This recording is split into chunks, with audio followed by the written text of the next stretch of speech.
Hola, buenas noches. Mi nombre es Chelsea Hipkins y nos acompaña mi compañera Katia Javier. Y bueno, somos estudiantes del cuarto semestre de la carrera de Psicología Soyet de la FES Iztacala en la Universidad Nacional Autónoma de México. En el marco de las actividades de la asignatura propedéutica en el campo de la psicología clínica, a cargo del docente en línea de la UNAM, el licenciado Iván Romero de la Rosa, le vamos a realizar una entrevista relacionada con la psicología clínica. Para esto necesitamos saber si estás de acuerdo en que grabemos la entrevista para ser utilizada posteriormente con fines únicamente académicos. Claro que sí, sin problema. Gracias, licenciada. Entonces, ¿me podría ayudar con su nombre? ¿Cuál es? Mi nombre es Lourdes Ivette García Sandoval. Gracias. ¿Y cuáles son sus estudios profesionales que ha realizado después de haber cursado la licenciatura de psicología? He cursado maestrías, diplomados, tanto en educación inclusiva, terapia cognitivo-conductual. Gracias. ¿Y en este momento trabaja en alguna institución?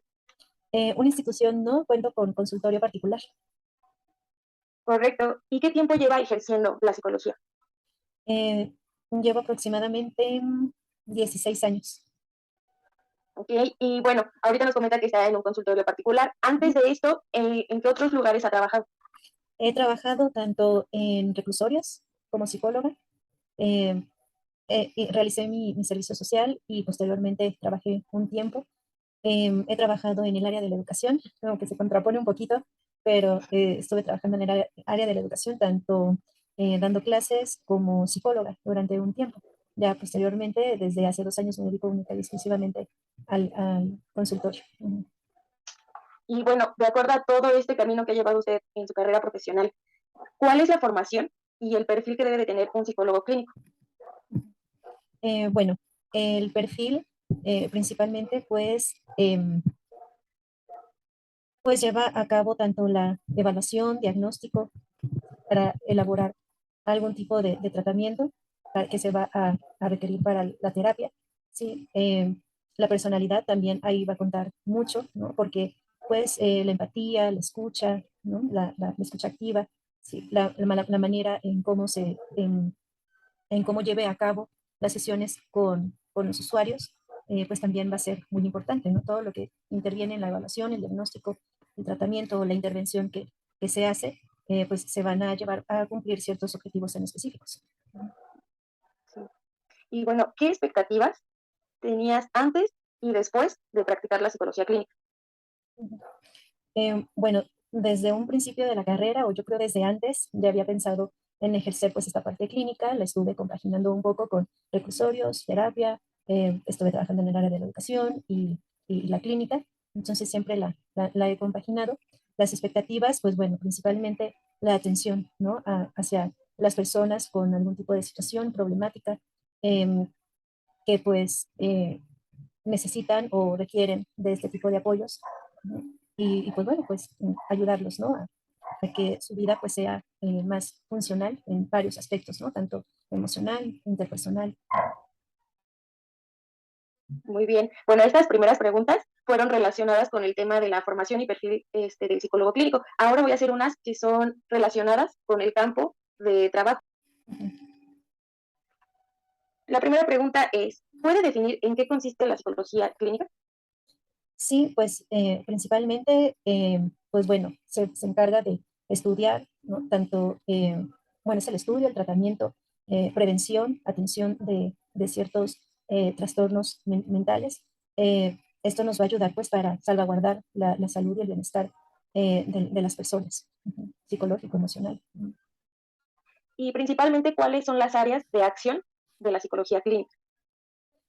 Áreas de acción como enfoques, los enfoques que Eh, serían en la terapia, perdón. no, no, un poco más relacionado a esta parte de...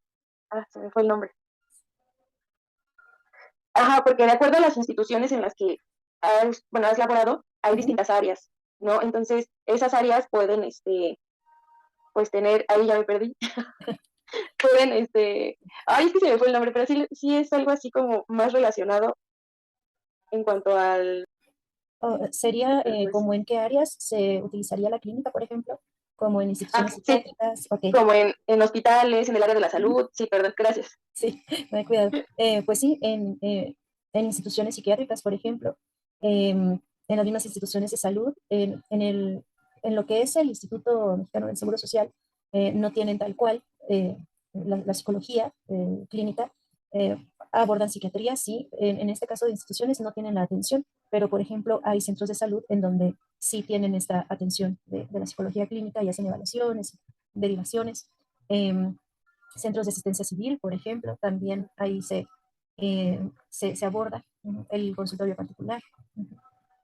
Últimamente, pues bueno, con esto de la norma 035, en el que las empresas cuidan y salvaguardan también el aspecto psicosocial o la área psicosocial en sus trabajadores, también se está empezando a implementar, ¿no? Como esta área también de la psicología clínica para la atención de sus colaboradores. No todas las empresas, muy pocas aún, pero lo están implementando.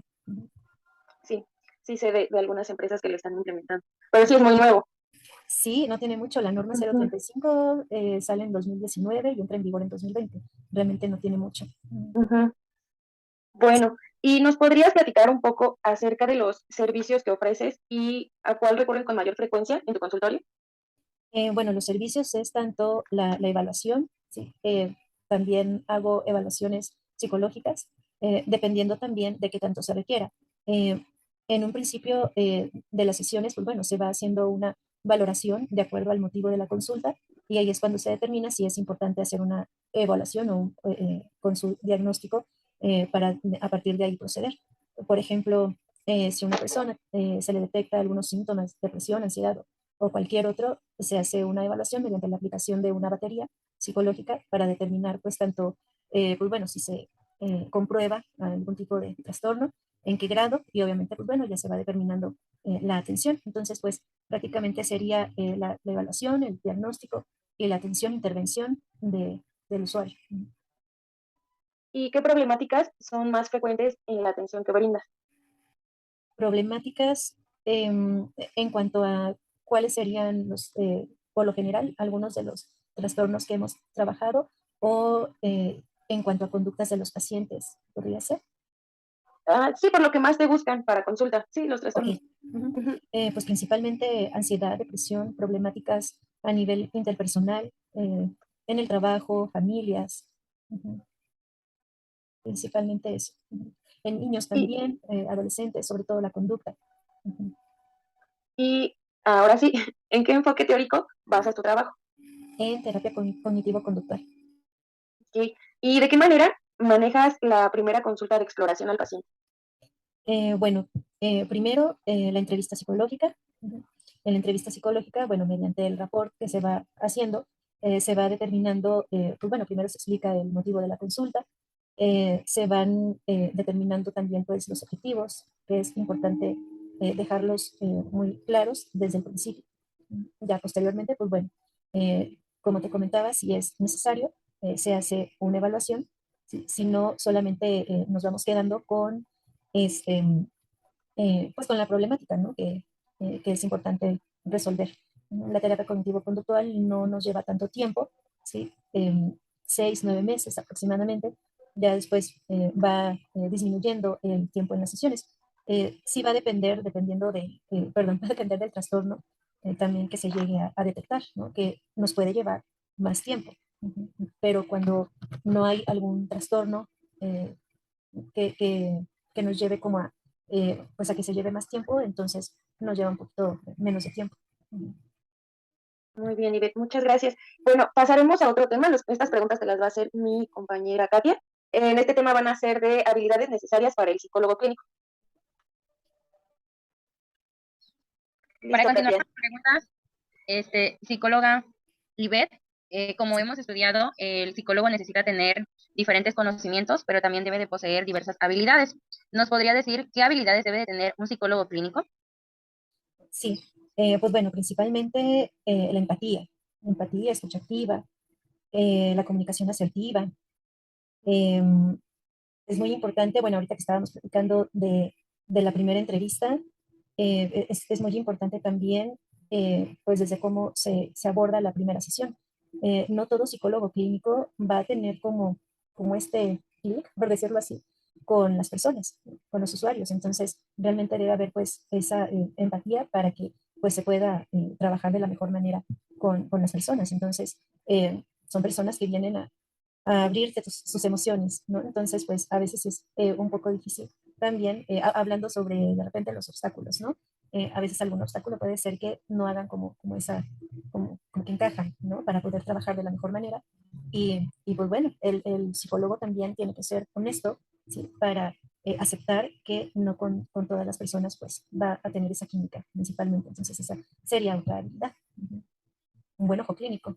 Eso es importante también. Como le decía hace un momentito a Chelsea, o sea, sí se hace una evaluación cuando es pertinente, pero cuando no, entonces sí hay que tener como ese ojo clínico que es muy importante para eh, pues no solamente escuchar a la persona, ¿no? Sino también tener esa capacidad de analizar, de proponer también, ¿no? Hay algunas, pues algunas de las formas que nos pueden ayudar a que el paciente pues salga, ¿no? Pues, de las situaciones que está presentando. Comprendo. Una de las habilidades que desarrolla el psicólogo es pues que no tiene que desarrollar algún sentimiento hacia el paciente. La pregunta referente a eso sería, ¿cómo logra no desarrollar esos sentimientos de afecto sobre la persona con la que está trabajando? Bueno, te he de confesar, no es que haya surgido así como un sentimiento, pero al principio, eh, cuando empiezo a dar terapia, por las distintas temáticas, a veces en un principio puedes generar cierto juicio, no de forma negativa ni mucho menos, pero a veces uno lo emite, ¿sí? Entonces, tienes que hacer un análisis objetivo, ¿sí? En el cual pues realmente sí puedas ayudar a las personas, bueno, guiarlas, orientarlas.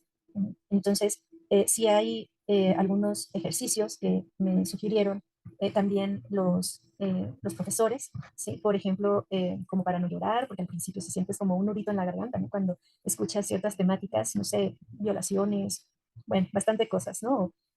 Pero sí, tu mente tiene que estar totalmente centrada en lo que te está diciendo la persona, ¿sí? Sin hacer suposiciones, sin hacer juicios de valor. Entonces, realmente enfocarte en el discurso. Comprendo. ¿Usted ha necesitado apoyo de otro especialista durante el proceso de recuperación de algún paciente?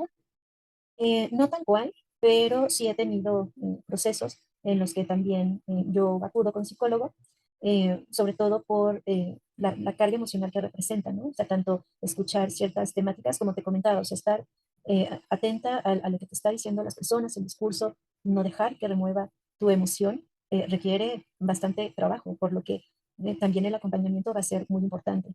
Ujú. Comprendo. Y sabemos que una de las habilidades que tiene el psicólogo es trabajar con la familia del paciente. ¿Usted de qué manera integra a los familiares del paciente en su proceso de intervención?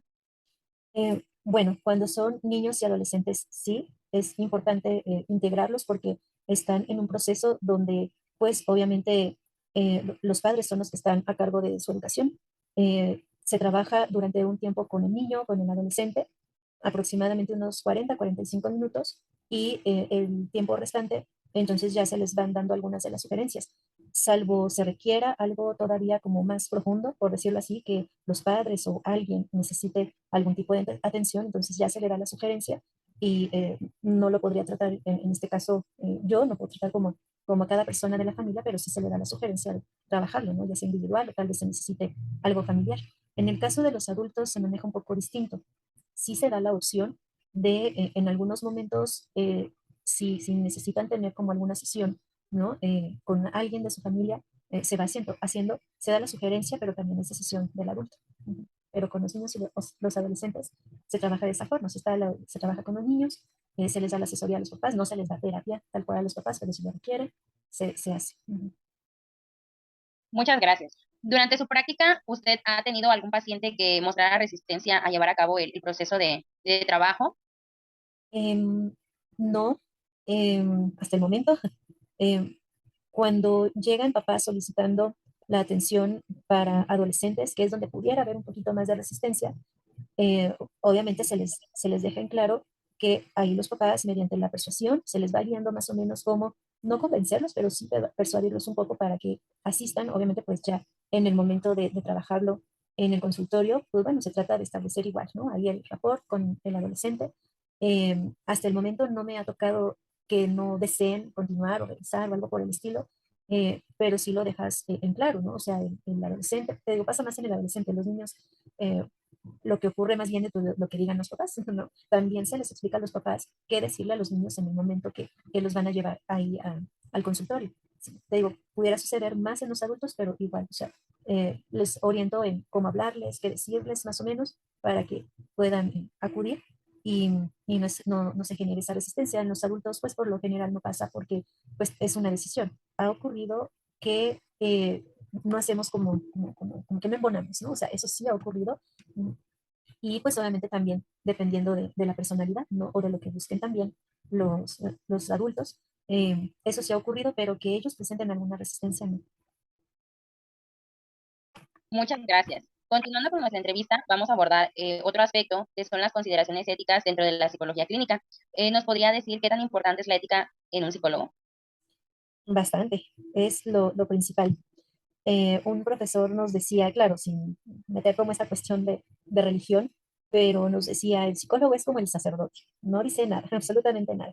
Hay un código de ética, obviamente, sí, en el que pues todo lo que se dice en la consulta es totalmente privado, ¿no? O sea, no se expone, no se comunica, sí, ni mucho menos, salvo que peligre su vida, ¿sí? O tenga intenciones de lastimar a alguien, entonces, pues, o de lastimarse a sí mismo, entonces sí es importante comunicar. Ujú. Psicóloga, ¿nos podría decir cuáles son los principios éticos de la psicología clínica? Algunos que en este momento vengan a su recuerdo, a su mente. Em, sí, bueno, principalmente el respeto, ¿sí? El respeto a la dignidad de, de los usuarios. Bueno, es que ya no se les da como el término de pacientes, ¿no? A veces usuarios, consultantes. Entonces, principalmente pues el respeto, ¿sí? No violar sus derechos, em, la confidencialidad. ¿No? Eh, y como te comentaba hace un momentito, ¿no? O sea, cuando está en peligro su integridad o el de alguien más, entonces se tiene que comunicar, ¿no? También, pero en todo momento tener esa confidencialidad, no hacer juicios morales, como comentaba hace un momentito, no hacer juicios morales o éticos hacia las personas, no hacer como ese tipo de críticas. Eh, y pues bueno, tratar de cuidar el bienestar del usuario, su integridad. Dentro de lo principal, no los tengo así como que todos, pero son los básicos, los que siempre están presentes. Agradezco mucho. La siguiente cuestión sería que si además de la que nos acaba de mencionar, que cuando está en peligro la integridad del usuario, ¿existe alguna otra situación en la que el psicólogo clínico pueda violar los principios de confidencialidad? Por ejemplo, como divulgando la información, o Ujú. me Un podrías momento. repetir, o sí, Sí, ¿en qué ok, situaciones el ah, psicólogo clínico ujú. puede violar los principios de confidencialidad en caso de que existiera esa posibilidad, ¿no? De que alguna situación lo obligara, ¿no? A hacerlo. ¿Cuáles serían o qué motivos lo podrían llevar a cometer esta violación de los principios? Sí, pues sería, por ejemplo, que hiciera mal uso. No suelo grabar conversaciones, no suelo grabar las sesiones. Eh, Hay terapeutas en los que tal vez sí lo hagan, pero suelo no hacerlo, pues precisamente para que no se vaya ya a prestar a que se pudiera hacer mal uso. Obviamente, si es importante o necesario hacerlo, se le tiene que avisar al paciente. Si es necesario firmar también, ¿no? Este, de que está de acuerdo, ¿sí? O salvo que se utilice porque, bueno, me tocó justamente para una maestría o para especialización o diplomado, haces eh, bueno, mediante casos clínicos, entonces tienes que hacer reportes y todo eso, ¿no? Entonces, a veces, pues es importante grabar, ¿sí? No las caras, pero a lo mejor, bueno, algo que hago es que si voy a grabar niños, solamente las manitas, ¿sí? En ningún momento caras, nombres, se les avisa a los papás qué uso se les va a dar a ese material. Y obviamente pues se les enseña, ¿no? Que en ningún momento esté expuesta a la integridad de alguien. Pero trato en la medida de lo posible de que en ningún momento se grabe ni audio, ni video, ni mucho menos, ¿no? Todo mediante anotaciones. Sí, comprendo. Agradezco mucho que nos platicara acerca de las consideraciones éticas dentro de la psicología clínica. Es momento de pasar a nuestra siguiente sección de preguntas que tienen que ver con las herramientas de trabajo del psicólogo clínico. ¿Nos podría decir qué herramientas utiliza el psicólogo clínico? Sí, pues bueno, principalmente eh, Bueno, como tengo el enfoque cognitivo-conductual, pues se van a utilizar varias herramientas. Primero que nada, pues la evaluación, ya sea mediante el diagnóstico, utilizando baterías psicológicas. Se utilizan pues varias técnicas, por ejemplo, roleplay, em, tareas que se les dejan también a los consultantes. Las tareas ahí sí van pues de manera primordial, ¿no? Sí, sí es importante justamente porque eso les va a permitir también avanzar en los aspectos eh, que tengamos que mejorar. Entonces, nos va a servir esas tareas. Algo muy frecuente también son las técnicas socráticas, por ejemplo.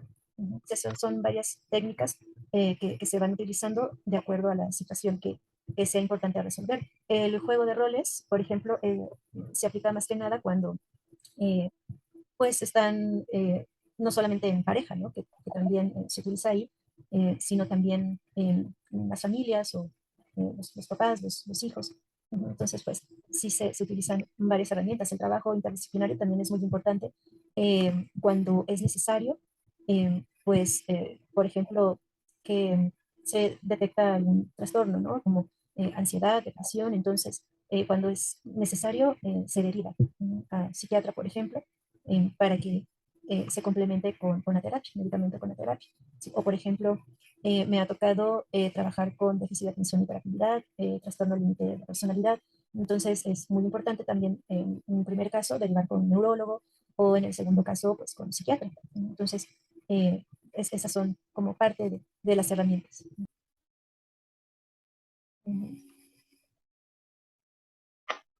Muy bien. También podría mencionar el nombre de las pruebas psicológicas más utilizadas en la psicología clínica. Sí, bueno, se utilizan, por ejemplo, HTP, que sería House Tree Person. Sí, son dibujos. La mayoría son dibujos, sobre todo para explorar un poco de la personalidad, emociones y demás aspectos dentro de las pruebas. Esta se utiliza pues tanto en niños, adolescentes, adultos también. Hay pruebas, por ejemplo, bueno, un poquito más hacia los niños, em, eh, de la familia, desde la familia. Están las pruebas CAT, por ejemplo, que son láminas con dibujos en los que los niños van platicando historias, ¿no? Y puedes indagar mucho de la familia. En el caso de los adultos, pues bueno, pruebas para detectar ansiedad, depresión, hay pruebas de personalidad.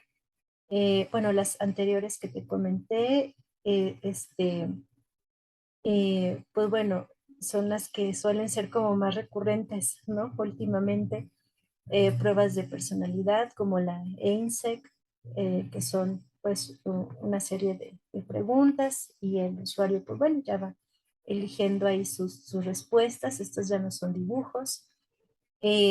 Otras, por ejemplo, el Minnesota es una prueba extensa, más de 500 preguntas, pero es una evaluación muy completa. Nos va a hablar de algunos trastornos que pueden llegar a presentarse. eh, pues bueno, son como las principales, ¿no? Que te digo, dependiendo de la necesidad y de la primera entrevista que vamos realizando, pues va a ser importante aplicarles, ¿no? Sobre todo pues para tener algo certero. He aplicado pruebas que están enfocadas tanto para detectar dislexia, para detectar déficit de atención con hiperactividad. Hay pruebas que se mandan a profesores, por ejemplo, a las escuelas también para que nos den un panorama importante acerca del comportamiento de los niños. Eh, y asimismo, pues también voy aplicando. Hay pruebas de rastreo, ¿sí? Estas para detectar este, em, el déficit de atención. em, y, y pues bueno, son como las más usuales, dependiendo de lo que uno quiere explorar. Por ejemplo, pues bueno, si en la primera entrevista, que de hecho, bueno, cuando son niños, a los papás les doy una entrevista, una serie de cuestionarios en donde van platicando pues desde el embarazo, ¿no? Cómo ha sido su desarrollo. Ya de acuerdo a lo que los padres me comenten, va a ser el tipo de pruebas que, que voy a utilizar. Ujú. Ok, comprendo. ¿Y nos podría decir qué ventajas tiene el utilizar estas herramientas para la evaluación psicológica? Sí, pues bueno, primero la objetividad que vamos a tener para trabajar cierta problemática. Eh, Como te comentaba, no siempre vamos a hacer una evaluación, dependiendo del motivo de consulta y la entrevista y demás, ¿no? Lo que uno vaya viendo desde la primera entrevista, pues es como se va determinando si se va a aplicar este tipo de pruebas. En el caso de los niños, adolescentes, a veces las mismas escuelas las requieren, ¿sí? Por ejemplo, vemos esto en los niños, entonces, pues bueno, ya le indican a los padres que va a ser importante hacer una evaluación para comprobar o determinar si hay algún tipo de situación. ¿Qué uso le van a dar a estos resultados? Pues hay escuelas en las que, por ejemplo, las escuelas oficiales cuentan con un perdón, que es UDEI, en el que, pues bueno, los niños o adolescentes, es hasta la secundaria, em, pues van a trabajar con los niños que tengan algún tipo de deficiencia o que le puedan hacer un ajuste a la currícula del niño para que, pues bueno, tenga pues un mejor desarrollo. El ajuste no nada más va a ser cuando presente algún tipo de deficiencia, ¿no? Como trastorno por déficit de atención o dislexia, o sea, también a veces en cuestiones emocionales. En qué es lo que les puede favorecer, ¿no? Hay algunas sugerencias, son las que se van brindando. Por ejemplo, hay niños que ya presentan un trastorno de ansiedad.